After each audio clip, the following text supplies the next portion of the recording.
Dito sa Papa Dudut Stories, ikaw ay hindi nag-iisa. Takip silim. Sa iba, ito ay isang hudyat ng pagtatapos ng isang nakakapagod na araw. Naranasan mo na ba sa iyong buhay ang takip silim? Yung pakiramdam mo, natapos na ang lahat at huli na para sa isa pang pagkakataon. Ano nga ba ang ibig sabihin para sa iyo ng takip silim? Ito ba isang nakakalungkot na eksena o ang senyales ng isang panibagong simula? Dear Papa Dudut, tandang-tanda ko pa ang araw na pinilit kong kalimutan ang lahat. Masakit isipin na ang akala mong pwedeng panghabang buhay ay mauuwi lang pala sa paglimot at pagwawakas. Ako po si Emily, hanggang ngayon ay puno pa rin ako ng pagsisisi sa aking buhay.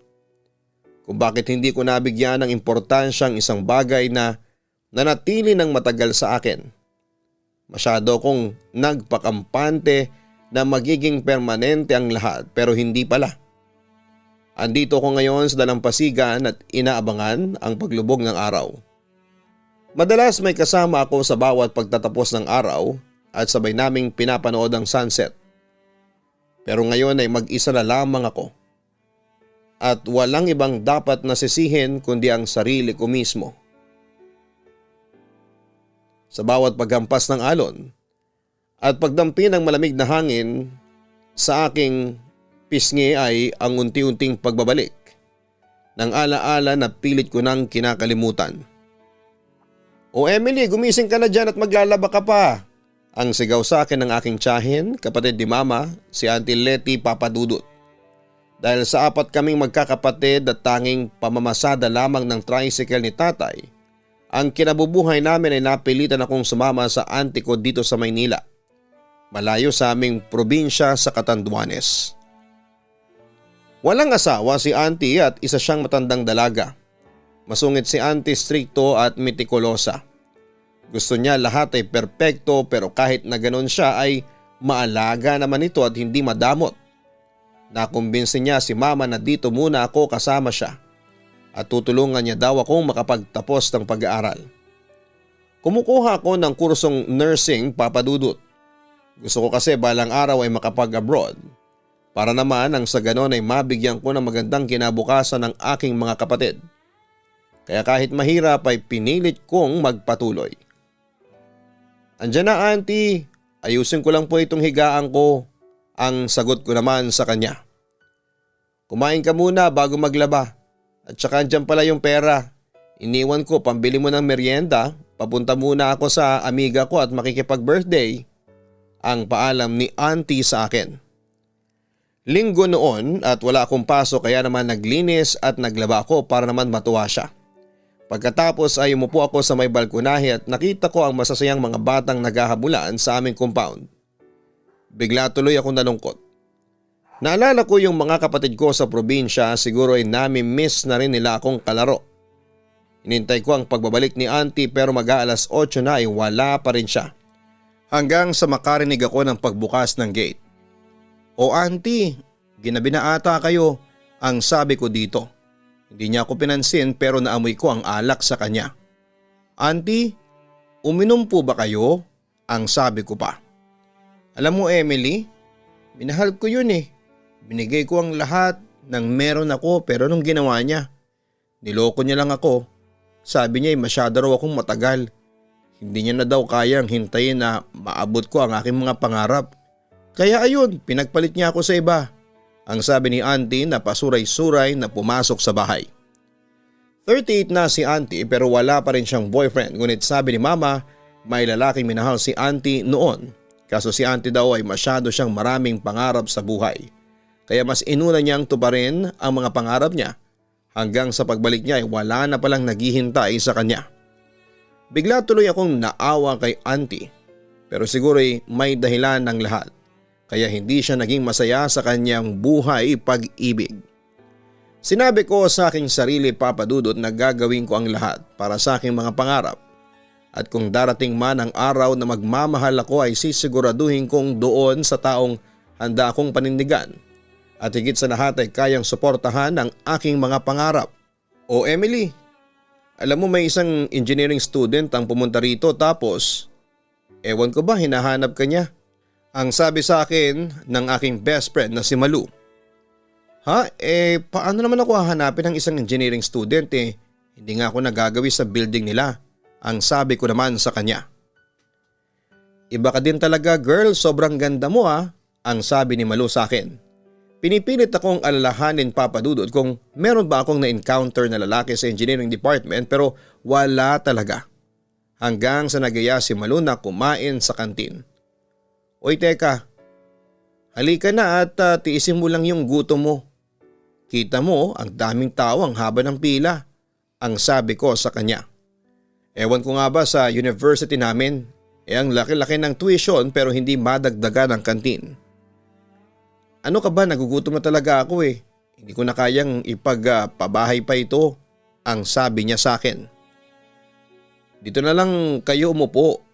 Narinig ko ang boses ng isang lalaki kaya naman bigla akong napalingon. Ang gwapo niya Papa Dudut at sa totoo lang ay napatigil talaga ako. Maala Jake Vargas yung pagkagwapo niya na dadaanin ka sa tingin tapos ay mapapa-oo ka na lang sa kanya. Sobra as in kamukhang kamukha niya si Jake Vargas. Oh girl, yan yung lalaking sinasabi kong naghahanap sa'yo. Ang sabi ni Malu sa akin. O nga pala miss, ako nga pala si Mark. At eto nga pala yung notebook mo. Naiwan mo kahapon sa library kaya hinanap kita, mukhang importante yan Kaya talagang hinanap kita, ang sabi niya sa akin. At habang nagsasalita siya ay hindi ko alam dahil nakatitig lang talaga ako sa kanyang mukha. Umasa ako na baka ligawan niya ako or crush niya ako. Kaya niya ako hinanap pero dahil lang pala yon sa notebook. Salamat, ang sabi ko sa kanya. Marami talaga akong gustong sabihin pero ewan ko ba dahil bigla na lamang akong natameme. Ngumiti na lamang ito at saka inabot ang notebook ko. Magmula noong araw na yon ay parang mas ginanahan akong mag-aral at dahil din kay Mark ay mas gumanda ang aking college life. Madalas ko na siyang kasabay umuwi at lagi kaming tumatambay sa park malapit sa school at sabay naming pinagmamasdan ang takip silim. Noon ay takot akong magdilim, takot akong matapos ang araw pero dumating si Mark sa buhay ko. Ang takip silim ay naging hudyat ng isang pagtatapos ng magandang araw na sigurado akong susundan pa ng mas maganda pang kinabukasan na kasama ko siya. Lingon dito, lingon doon.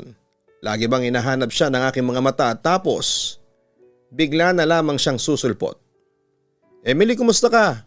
Ang bunga niya sa akin isang umaga, nakita ko na naman ang nakakalusaw niyang mga titig.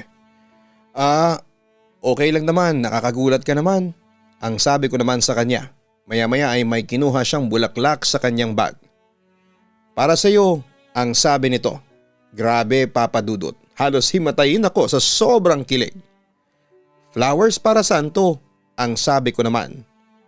Gusto kita Emily, masyadong mabilis kong iisipin pero hindi kasi ako katulad ng ibang lalaki na dadaanin ka sa mga matatamis na salita at sa mga regalo. Gusto kita Emily at sana payagan mo ako maging parte ng buhay mo, ang sabi niya sa akin. Tuwang-tuwa ako Papa Dudut at sobrang lakas din ang pintig ng aking puso. Gusto kong sumagot ng oo pero bigla ko naisip ang sinabi sa akin ni Auntie na piliin ko daw ng mabuti ang taong aking mamahalin. Mark, alam mo sa totoo lang ay crush din kita. Kaya lang marami pa kasi akong priority sa buhay. Hindi kami mayaman Mark, tinutulungan ako ng auntie ko para makapagtapos sa college. Kaya ayoko naman sayangin ang lahat ng yon, ang sabi ko sa kanya. Akala ko ay aatras siya at hahayaan na lamang ako pero nagulat ako sa mga sinabi niya. Handa naman ako maghintay at hindi naman kita pipilitin kung ayaw mo pa. Basta andito lang ako para sa iyo kapag nangangailangan ka ng isang kaibigan, ang sabi niya sa akin. Hindi ko alam kung anong nagawa kong kabutihan sa mundo para mahalin ako ni Mark ng sobra-sobra. Magmula nung araw na umamin siya sa akin ay naging consistent siya sa pagpapatunay na mahal niya ako. Inamin din niya na dati pa man ay lagi na niya akong inaabangan sa library. Naging masaya ang bawat araw na magkasama kami. Naging matalik ko siyang kaibigan at Marami ang nagsasabi na maswerte daw ako kasi sobrang loyal ni Mark kahit sobrang dami namang babae ang nagkakandara pa sa kanya. Hindi ko alam, may unti-unti na rin pala akong nahuhulog sa kanya. Ilang araw din ang nakalipas nang hindi ko siya makita kahit text or tawag man lang ay wala akong natanggap mula kay Mark. Hanggang sa nabalitaan ko na lamang sa kaklase niya na naaksidente daw ito, nabangga daw ang kanyang motor at nasa ospital. Hindi ko alam ang gagawin ko at nanlamig ang aking buong katawan, lalo na noong sinabi sa akin na malala daw ang lagay niya. Kaya naman dali-dali akong pumunta sa ospital at hinanap kung saang room siya. At nang makita ko siya ay halos maiyak ako ng madatnang ko ang kanyang mga barkadang andun din at iyak ng iyak. Agad akong lumapit sa kanya. Mark, gumising ka na dyan. Sabi mo hihintayin mo ako. Nangako ka sa akin pero bakit ganito Mark? Ang daya-daya mo naman. Hindi ko pa nga nasasabi sa iyo na mahal kita. Mark, gumising ka na dyan. Ang sabi ko. Naramdaman ko ang paggalaw ng kanyang mga kamay at inihaplos sa aking ulo. Totoo bang mahal mo ko Emily? Ang sabi niya at nakangiti ito. Taliwas sa sinabi ng kanyang mga barkada na wala na daw itong malay.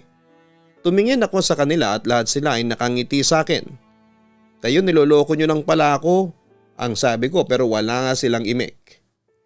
Emily, tumingin ka sa akin. Mahal mo ba talaga ako? Ang tanong ni Mark. At wala na akong ibang nagawa pa kundi ang sabihin ang aking tunay na nararamdaman. Oo, mahal kita Mark. Mahal na mahal kita. Bigla na lamang lumabas ang tunay na nararamdaman ko para sa kanya. And that is the beginning of everything. Hindi nga nagtagal ay naging kami na nga.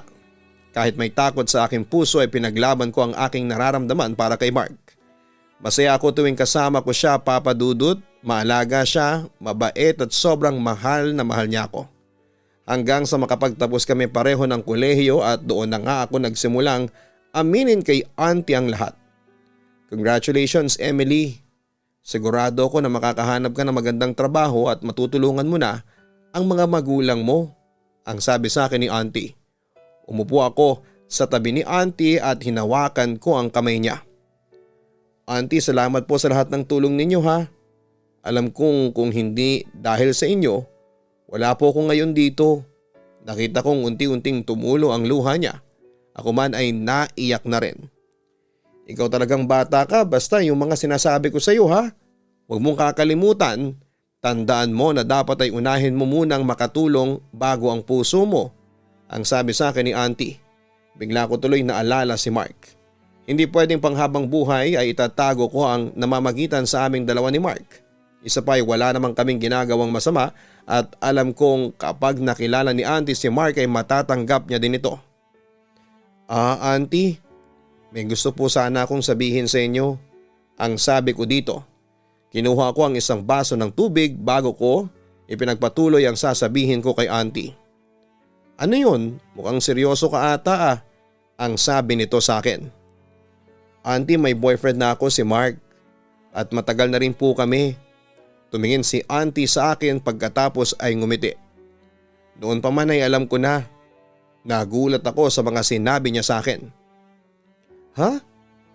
Ibig sabihin ay matagal niyo na pong alam? Ang tanong ko sa kanya. Nakita ko nung minsang pumunta ako sa university ninyo. Kaya inobserbahan ko muna siya tapos ikaw hanggang sa mapatunayan kong dapat kitang pagkatiwalaan sa mga bagay na tulad ng ganyan. Alam kong alam mo ang ginagawa mo Emily. Mabuti kang bata at alam kong hindi mo ako bibiguin at ang mga magulang mo. Ang sabi sa akin ni auntie. Maraming salamat sa tiwala auntie. Huwag po kayong mag-alala. Iba si Mark, mabait siya at responsable. Hindi siya tulad ng ibang lalaki kaya excited na rin akong maipakilala ko siya sa inyo. Ang sabi ko kay auntie sabay ngiti. Excited na akong ibalita ang lahat kay Mark at sigurado akong matutuwa siya na wala nang ibang hahadlang sa aming pagmamahalan. Hindi nga nagtagal ay nagkaroon din kami ng aming sariling trabaho. Natanggap na rin nga ni auntie si Mark at sobrang saya ko dahil napakabait ni Mark. At lagi niyang ipinaparamdam sa akin na mahalaga ako. Tuwing linggo or kapag day off ko sa trabaho ay nasa bahay siya at pinagluluto niya ako. Tapos ay tumatambay kami sa aming balkonahe at sabay nangangarap ng kung ano-ano. Mahal, salamat ha. Ang sabi ko kay Mark habang nakasandal ang ulo ko sa kanyang balikat. Salamat para saan naman? Ang tanong naman ni Mark sa akin. Nakatitig na ako noon sa kanya. Alam mo, sobrang saya ko nung dumating ka sa buhay ko. Dati akala ko hindi na ako makakahanap ng tulad mo. Takot kasi ako magmahal dahil na rin sa mga ikinuwento ni auntie sa akin, tapos nakilala kita. Gwapo ka, mabait at lahat ng hinahanap na babae ay nasa iyo. Kaya nagdalawang isip ako kung bubuksan ko ba sa iyo ang puso ko para maging tayo. Hanggang sa araw-araw ay nakilala kita ng lubos at doon ko napatunayan na iba ka sa lahat. Ang sabi ko sa kanya at ngumiti siya at ibinalik ang titig niya sa akin. Ikaw ang buhay ko, Emily, at hindi ko alam kung paano mabubuhay nang wala ka. Kaya gagawin ko ang lahat para mapanatili ang relasyong ito, ang sabi niya sa akin. Pangako, hindi mo ko iiwan kahit na anumang mangyari, ang sabi ko sa kanya at niyakap niya ako. Oo naman, pangakong hindi na ako magmamahal ng kahit na sino kung hindi ikaw lang, ang sabi niya sa akin.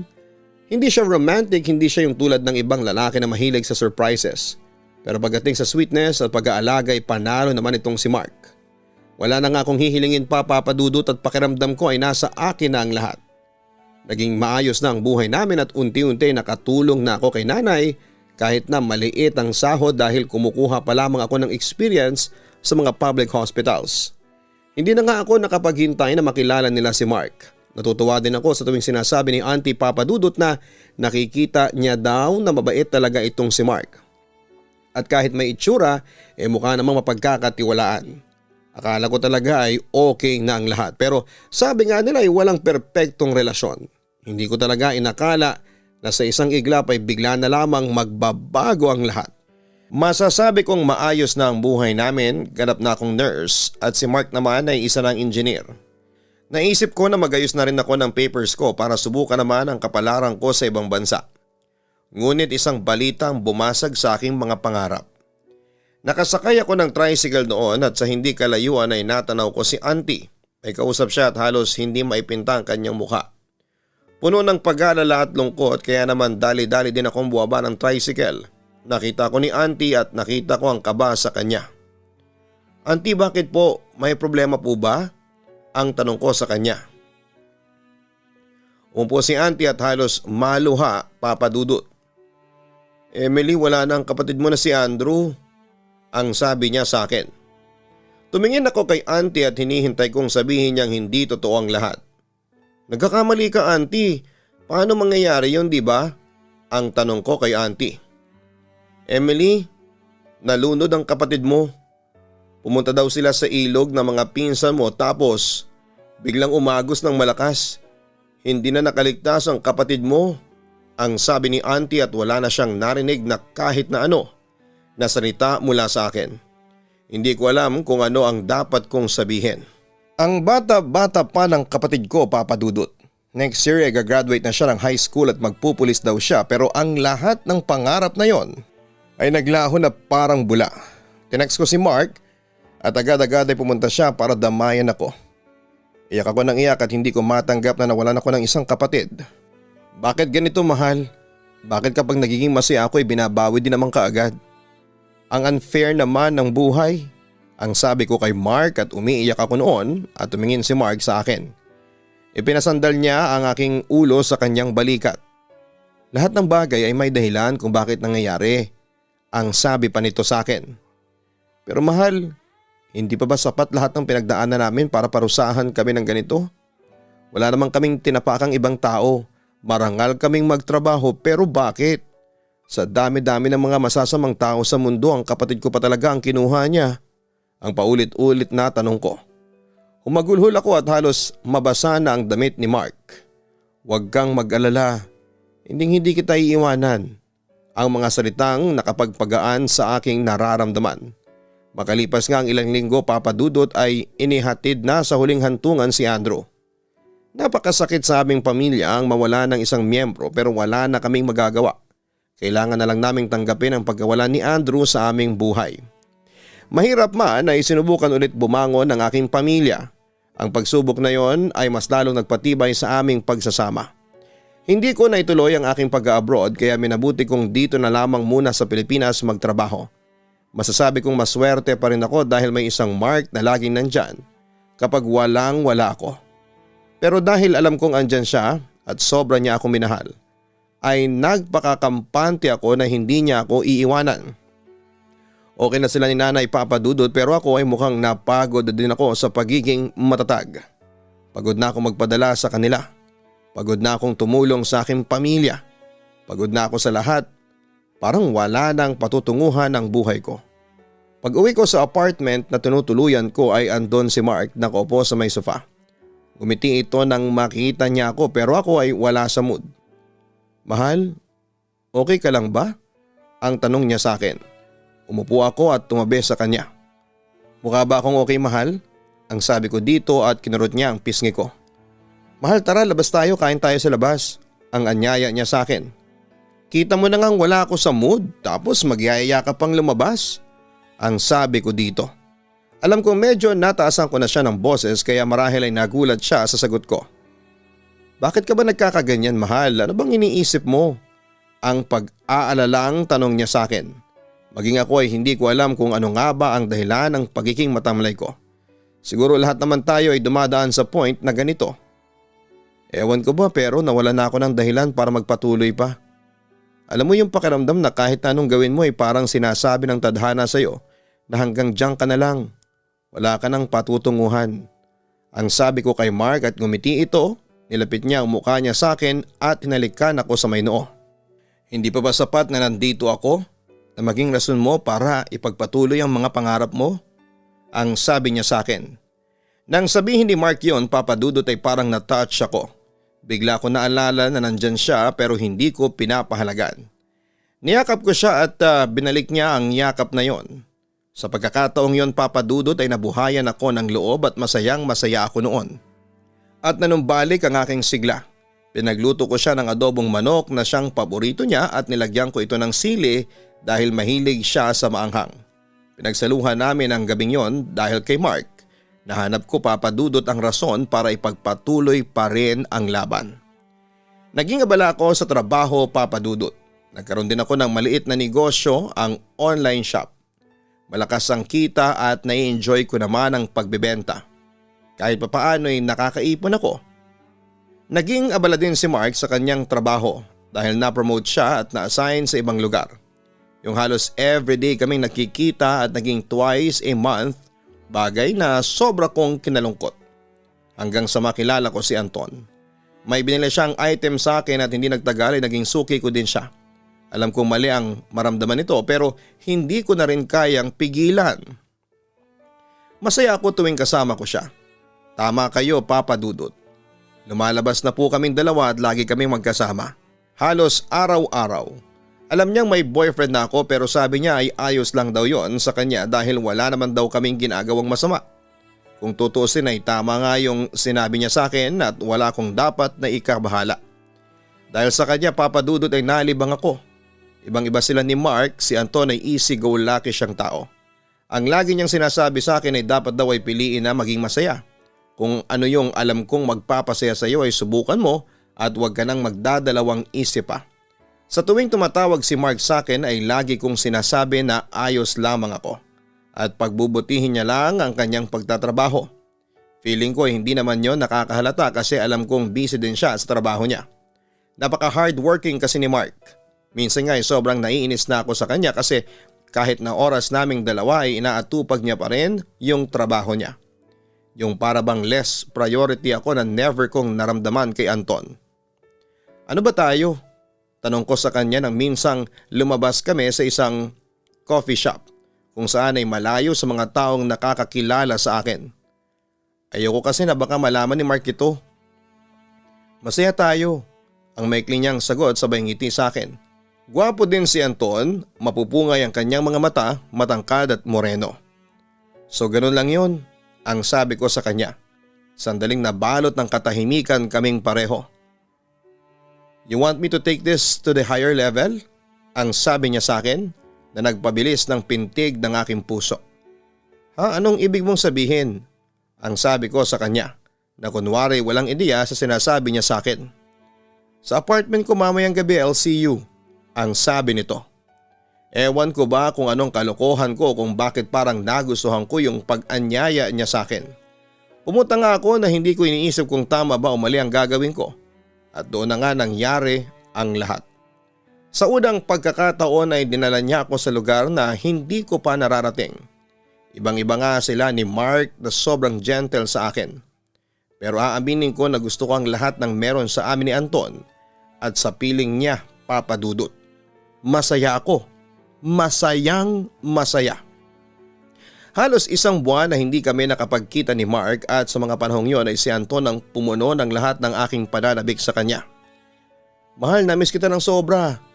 Ang sabi ni Mark sa akin nang umuwi siya, isang mahigpit na yakap pa nga ang binigay niya sa akin. Kailan ka pa nandito? Ang tanong ko sa kanya. Bigla akong kumawala sa kanyang pagkakayakap. Hindi ka ba masayang makita mo ako, mahal? Ang tanong niya sa akin. Hindi naman sa ganun, kaso'y nabigla ako. Wala ka naman kasing sinasabi sa akin.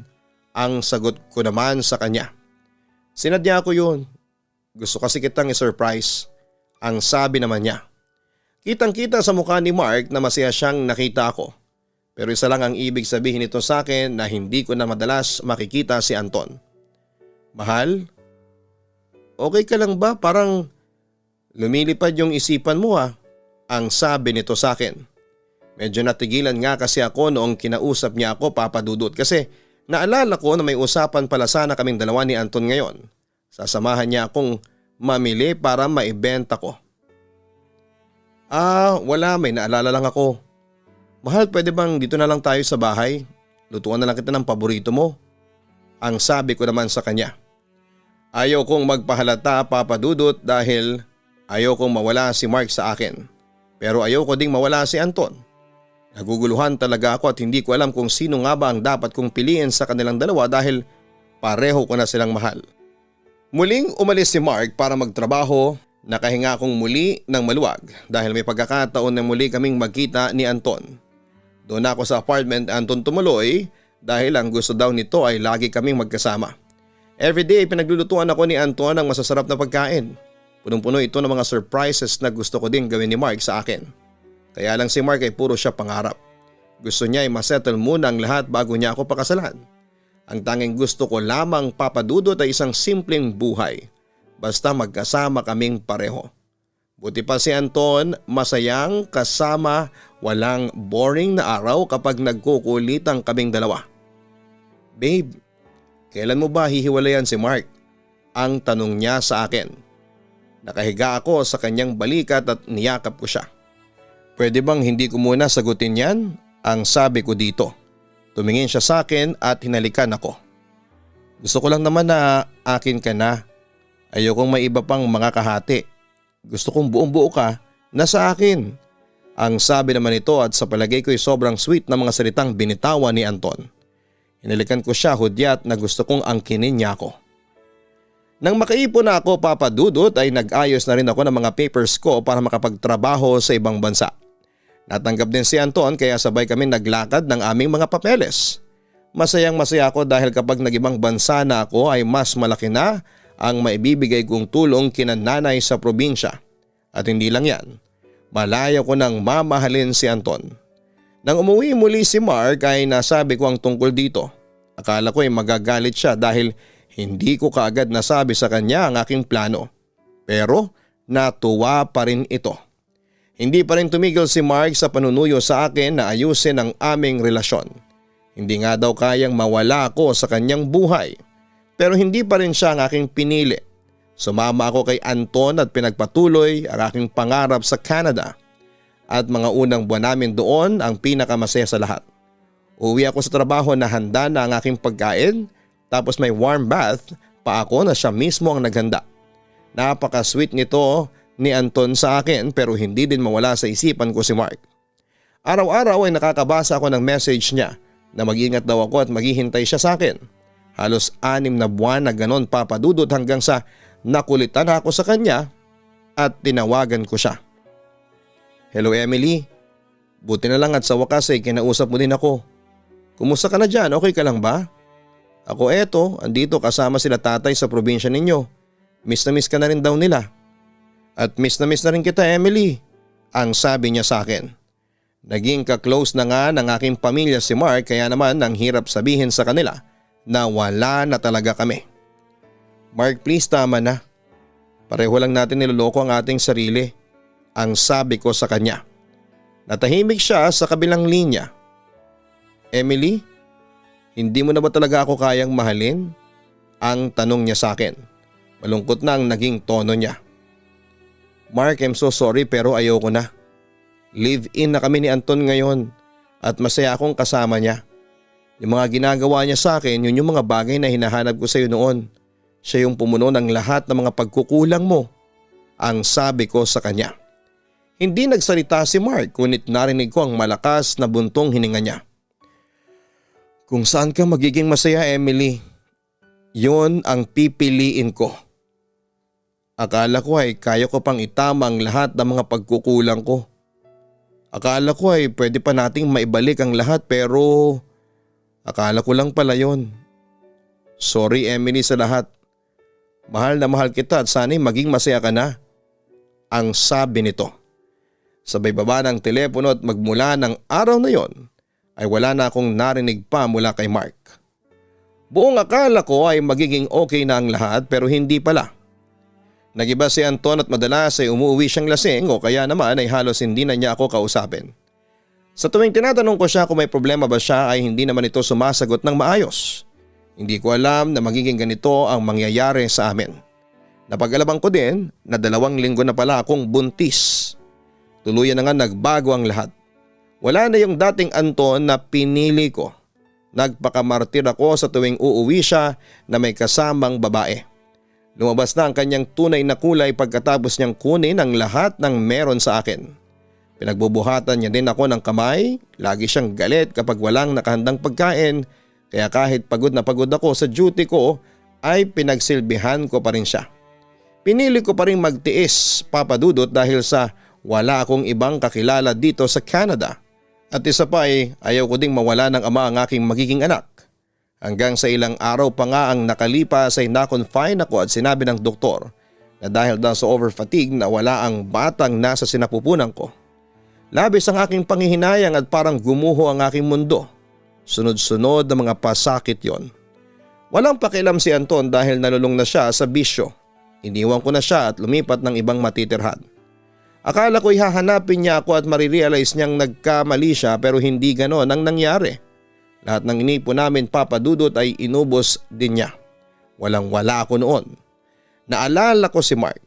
Siguro kung siya ang pinili ko ay hindi ito mangyayari sa akin. Siguro kahit simple ang buhay ay masayang masaya pa rin ako. Sinayang ko ang halos 7 taon namin ni Mark para sa isang panandaliang kaligayahan. Naging marupok ako sa tukso at yon ang pinagsisisihan ko. Hindi ko pinaalam sa aking pamilya ang mga nangyari sa akin. Pinilit kong bumangon para sa aking sarili.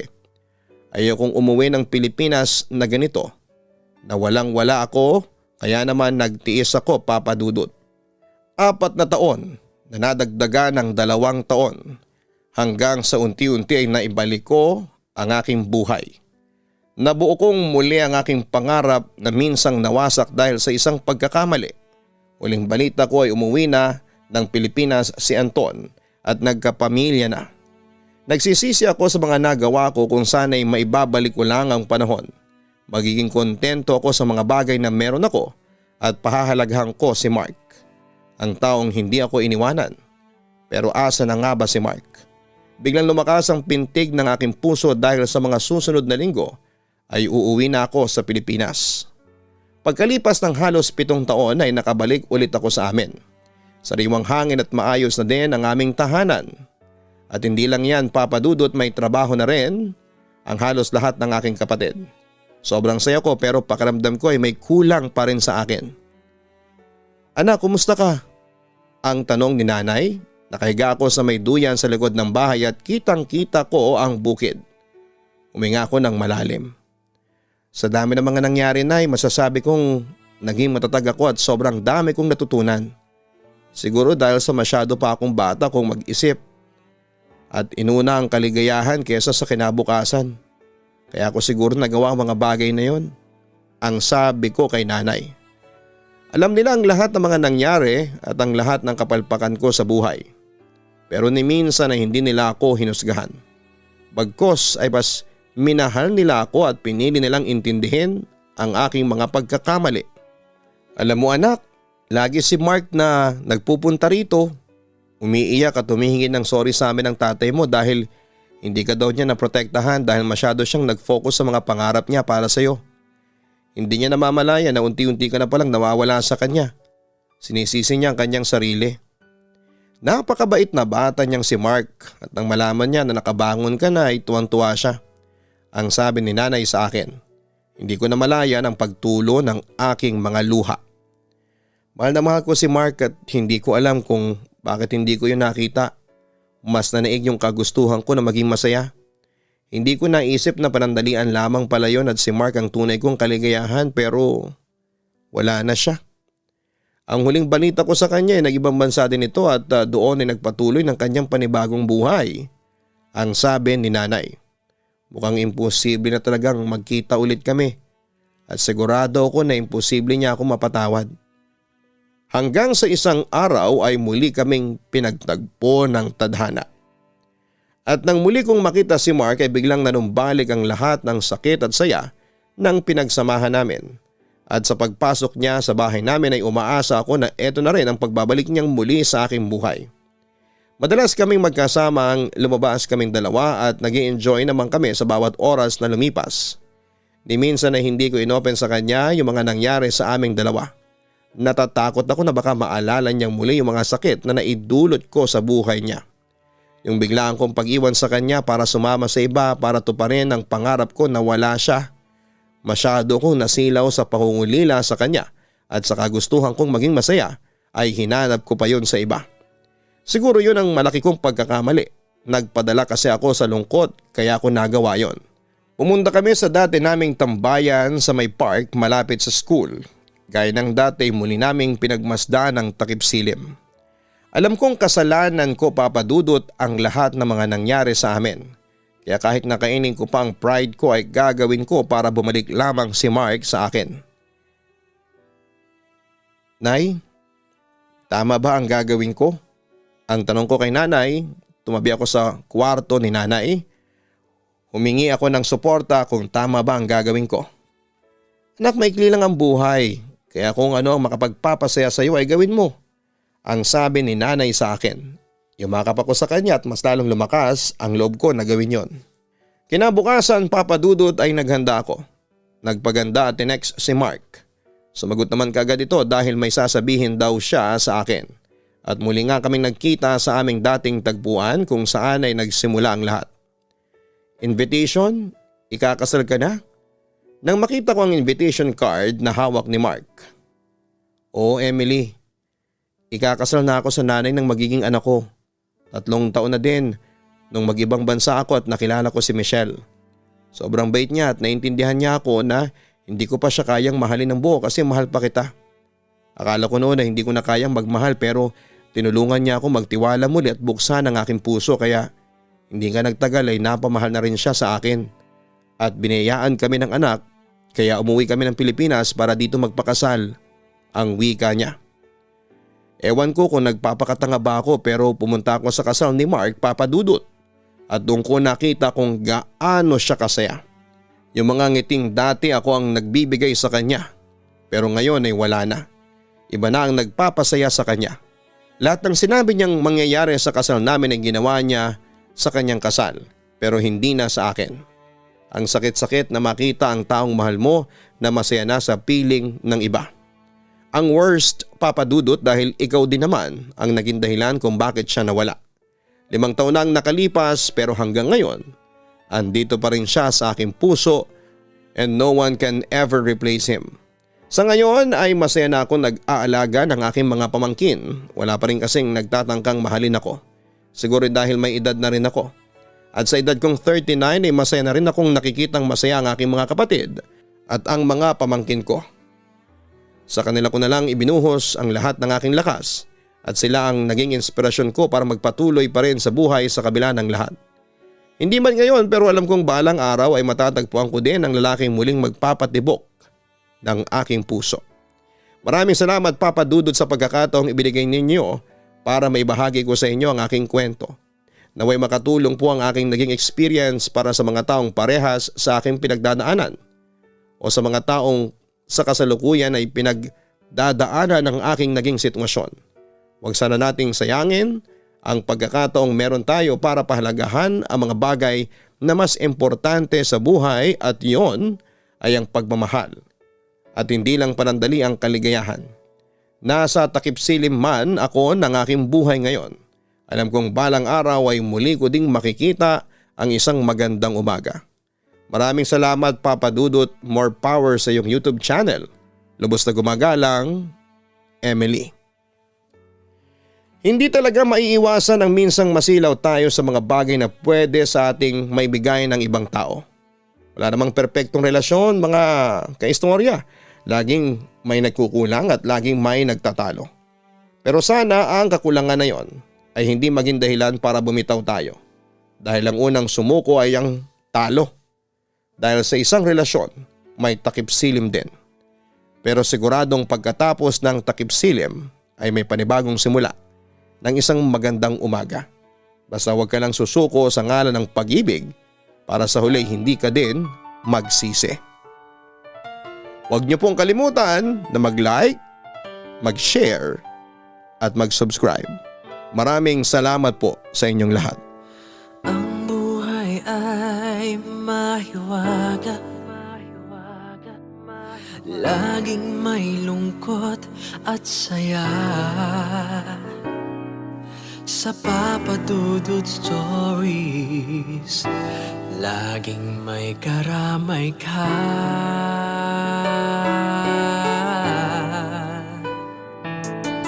Mga problemang kaibigan,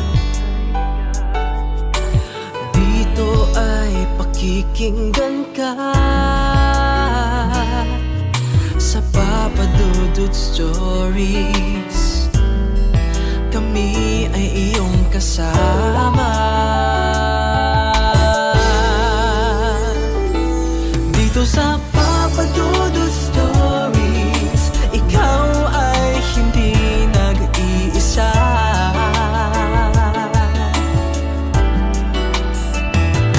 Dito sa Papa Dudut Stories, may nagmamahal sa'yo. Papa Dudut Stories, Papa Dudut Stories, Papa Dudut Stories.